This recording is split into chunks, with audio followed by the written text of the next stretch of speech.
Hi dears, ഇന്നെല്ലാം കൂടി മാറി കൂട്ടിയിട്ടുള്ളൊരു ഉപ്പേരിയാണ് കേട്ടോ. എല്ലാം കൂടി ചോപ്പറിലിട്ടൊന്ന് അരിഞ്ഞെടുത്തു. എന്നിട്ട് അതിന് ശേഷം ഞാൻ ഇവിടെ കുറച്ച് തേങ്ങ ഇരിപ്പുണ്ടായിരുന്നു. അത് ഇതേപോലെ നമ്മുടെ ഇളകി വന്ന തേങ്ങയൊക്കെ ഉണ്ടാവില്ലേ, അടിഭാഗങ്ങളൊക്കെ ആയിട്ടുള്ള, അപ്പം അത് ഒഴിവാക്കണ്ടെന്ന് കരുതി അതിങ്ങനെ കൂടുതലായിട്ടുള്ള ഭാഗങ്ങൾ ചെത്തിയെടുത്ത് ഒഴിവാക്കി ബാക്കിയുള്ള എല്ലാം കൂടി ഒന്ന് മിക്സിയിലിട്ടൊന്ന് ചതച്ചെടുത്തിട്ട് അതിലേക്ക് 3 പച്ചമുളകും ചേർത്തിട്ടാണ് ഞാൻ ഇതുപോലെ ഒതുക്കിയെടുത്തത് കേട്ടോ.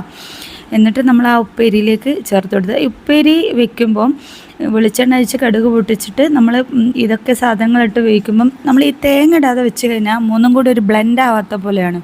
അപ്പം നമ്മൾ ഈ ചതച്ച് ഈ ചമ്മന്തി പോലെ പൊടിച്ചിട്ട് കൊടുത്താൽ എല്ലാം കൂടി ഒരു മിക്സായി സെപ്പറേറ്റഡ് ആയിട്ടുള്ള ഉപ്പേരിയാണെന്ന്, വെജിറ്റബിൾസാണെന്ന് നമുക്ക് മനസ്സിലാവില്ല. അപ്പം ഏത് വെജിറ്റബിൾസാണ് നമ്മൾ വേണേൽ വെക്കുമ്പോൾ കൂടെ നമ്മളൊരു അരപ്പ് കൂടി തയ്യാറാക്കി ഇട്ട് കൊടുത്താൽ എല്ലാം കൂടി ബ്ലെൻഡായി നല്ലൊരു ഉപ്പേരിയായിട്ട് കിട്ടും നമുക്ക്. അല്ലാതെ കഴിഞ്ഞാൽ ഒരു സെപ്പറേറ്റഡ് ആയിട്ട് ഉള്ളത് പോലെ ഫീൽ ആവും. അപ്പോൾ പുതിയൊരു വീഡിയോ ആയിട്ട് വീണ്ടും വരാം.